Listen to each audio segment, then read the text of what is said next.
Assalamualaikum warahmatullahi wabarakatuh. Selamat pagi teman-teman semuanya. Berjumpa kembali dengan channel DeFry. Dan hari ini kita ingin membahas mengenai jenis-jenis HT yang akan kita pilih untuk kebutuhan di organisasi, komunitas, ataupun pekerjaan. Nah, di depan saya saat ini ada beberapa contoh jenis HT. Mulai dari HT Cina hingga HT Jepang. Untuk kebutuhan organisasi, misalkan rapi dan orari, HT seolah menjadi alat yang wajib dimiliki. Pilihan HT untuk di organisasi ini bisa beragam, untuk rapi atau HT dual band untuk orari.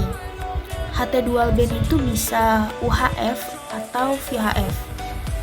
Sedangkan HT untuk pekerjaan, banyak perusahaan menggunakan merek ternama seperti Motorola yang digunakan untuk security dan untuk proyek-proyek di lapangan. Hal ini dikarenakan masalah purna jual dan after sales yang memang jadi tolak ukur. Karena untuk pekerjaan akan berbeda dengan kegiatan hobi tentunya.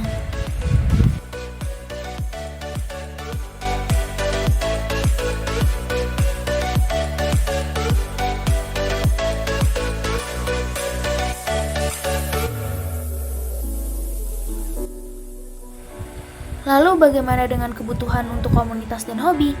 Yuk kita bahas lebih lanjut.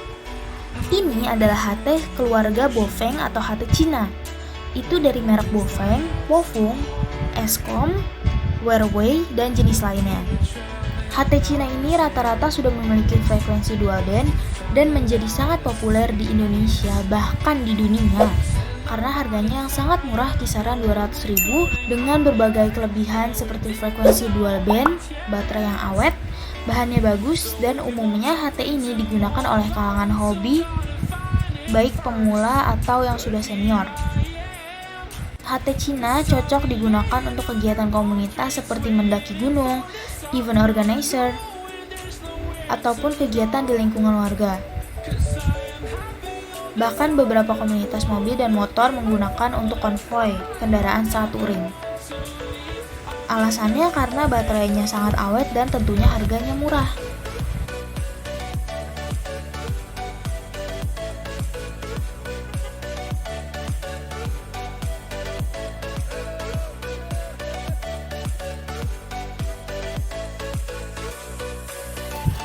Berikut adalah HT Yaesu PX3 yang bentuknya kecil dan minimalis. HT ini rata-rata digunakan hanya untuk monitoring atau mendengarkan percakapan orang lain. Walaupun HT ini kecil tapi daya tangkapnya sangat peka. HT ini untuk harganya masih cukup tinggi, yaitu kisaran 600.000 hanya untuk secondnya.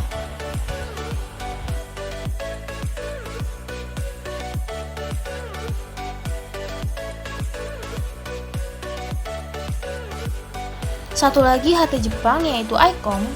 Kebetulan yang saya miliki adalah tipe lama yaitu 2GX AT.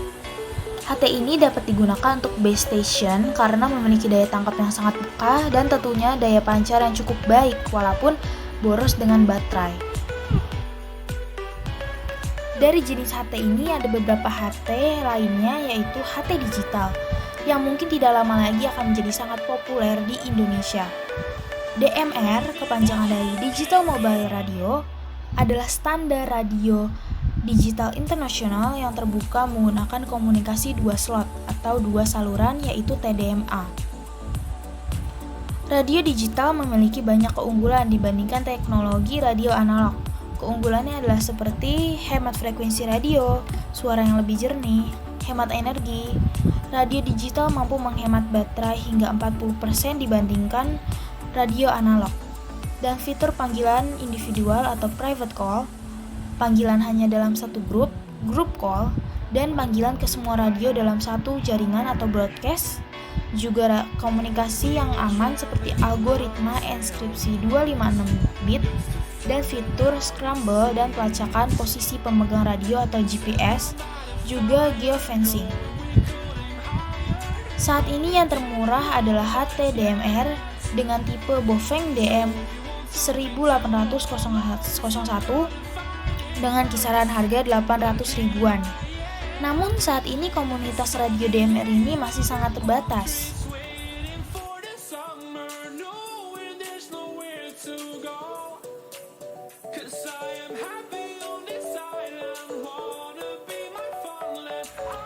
Nah, ada pula komunitas yang hobinya adalah melacak frekuensi menggunakan alat scanner atau HT scanner. HT scanner yang cukup populer adalah RadioShack dan Uniden. Dan tentunya harganya juga tidak murah. Karena alat ini memiliki keistimewaan yaitu bisa mendengarkan frekuensi dengan scan yang sangat cepat. Pada prinsipnya, radio scanner adalah alat di mana kita bisa mendengarkan frekuensi radio baik yang digunakan umum, aparat, polisi, TNI, ATC, atau Air Traffic Control, dan lain-lain.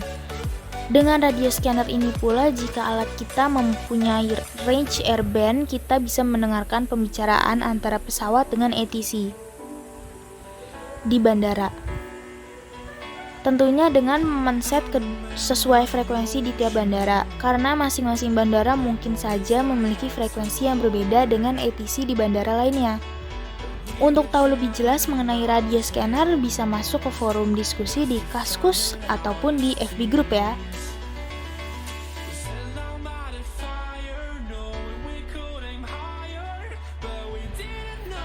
Oke, kita kembali ke HT yang murah dan merakyat ya, yaitu HT buatan Cina merek Eskom dan Bofeng. Kedua merek ini adalah HT yang cukup populer di Indonesia selain harganya murah dan juga memiliki dua frekuensi, yaitu UHF dan VHF. Wajar bila kedua HT ini banyak dimiliki dan menjadi sangat populer di antara breaker-breaker yang ada di Indonesia. Bagi rekan-rekan yang baru mengenal dunia Rakom, kami sarankan memilih HT jenis ini. Selain harga murah, HT ini bisa menjadi alat bagi calon hobi breaker. Kegunaannya yang tadi disampaikan sebelumnya bisa untuk monitor frekuensi, lingkungan atau pokdar, camping bersama teman-teman ataupun konvoy, saat kita touring, motor ataupun mobil, bahkan bisa juga untuk ngebreak di frekuensi pemantauan.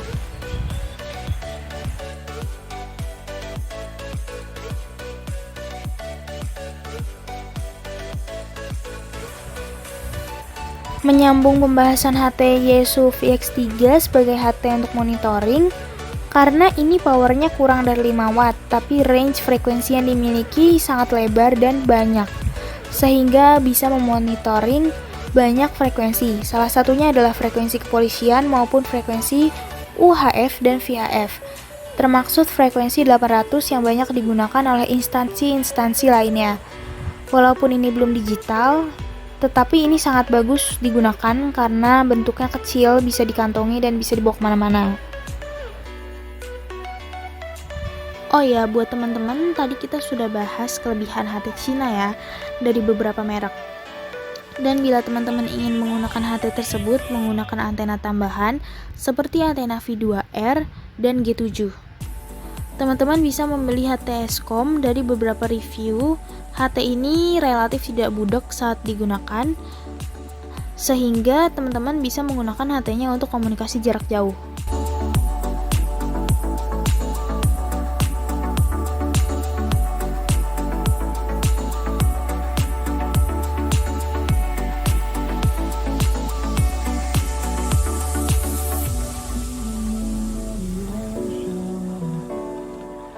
Nah, kita masuk ke HT Jepang ya. Rata-rata HT Jepang ini mempunyai kualitas yang sangat baik, dari mulai bahan hingga frekuensi, daya pancar, dan tangkapannya sangat baik.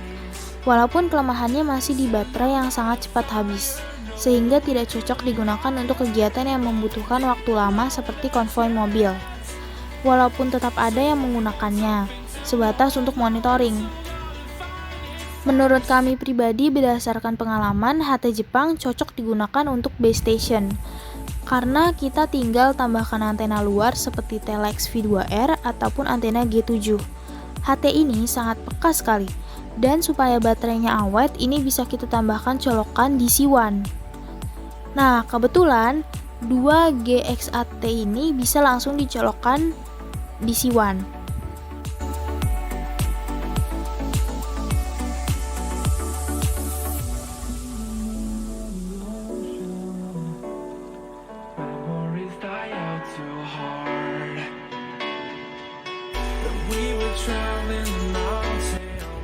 Agar kita tidak capek mengangkat-ngangkat HT, bisa juga ditambahkan extra mic seperti yang digambar. Sehingga kita cukup menggunakan extra mic untuk nge-break agar lebih mudah kita untuk berkomunikasi. Selain HT ICOM 2GXAT, juga ada HT lain yang cukup populer, yaitu Alinco DG195 maupun DG196. HT ini banyak digunakan oleh breaker-breaker di base station dengan menambahkan DC-1 dan extra mic. Breaker-breaker senior bahkan ada yang memiliki HT lebih tua.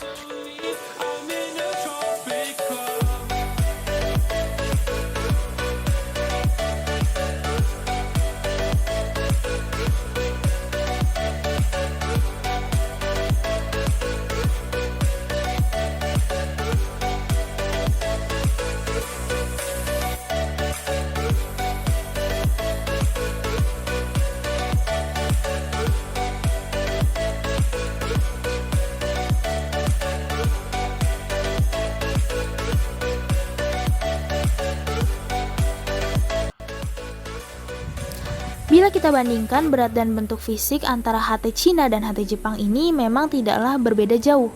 Memang kalau ngelihat kualitas bahannya ya, yang buatan Jepang memang lebih bagus dibandingkan HT-HT Cina. Akan tetapi dengan melihat harga tentunya kita akan sangat bijaksana dan tidak bisa membandingkan kedua HT tersebut. Dari penjabaran di atas, mudah-mudahan teman-teman semakin paham ya bila ingin membeli HT. Usahakan beli HT yang sesuai dengan kebutuhan.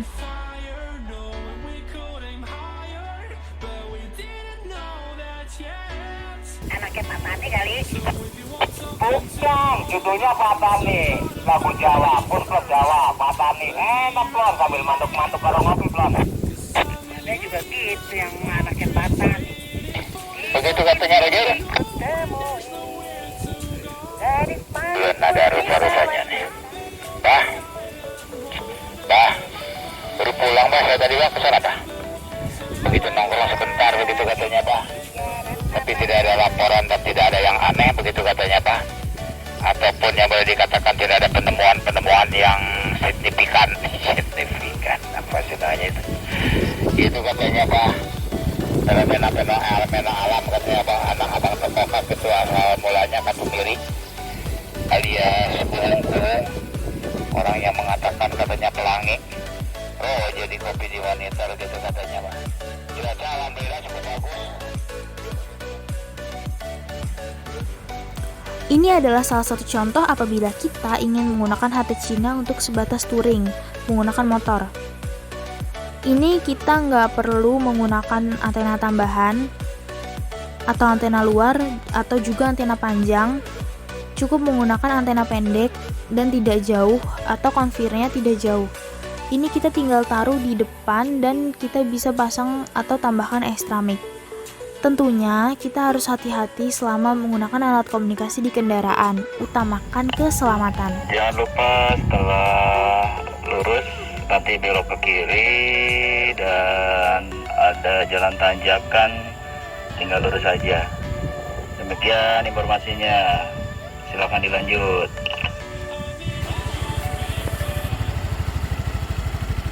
Jadi nanti silakan maju ke depan, lanjut silakan maju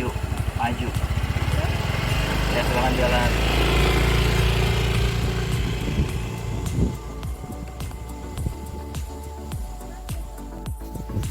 Dari penjelasan di atas, maka bisa kita simpulkan sebelum membeli HT kita perlu tahu dulu tujuan HT ini untuk apa. Bila hanya sebatas hobi, maka pilihan HT banyak sekali, dari yang murah hingga yang puluhan juta.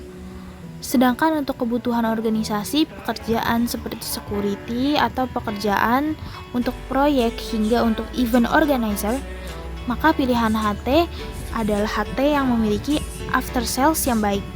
Demikianlah teman-teman penjelasan singkat tentang HT.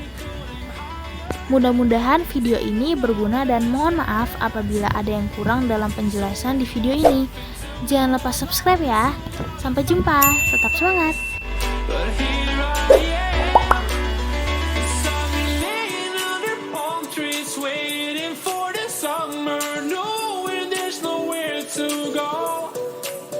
'cause I am happy.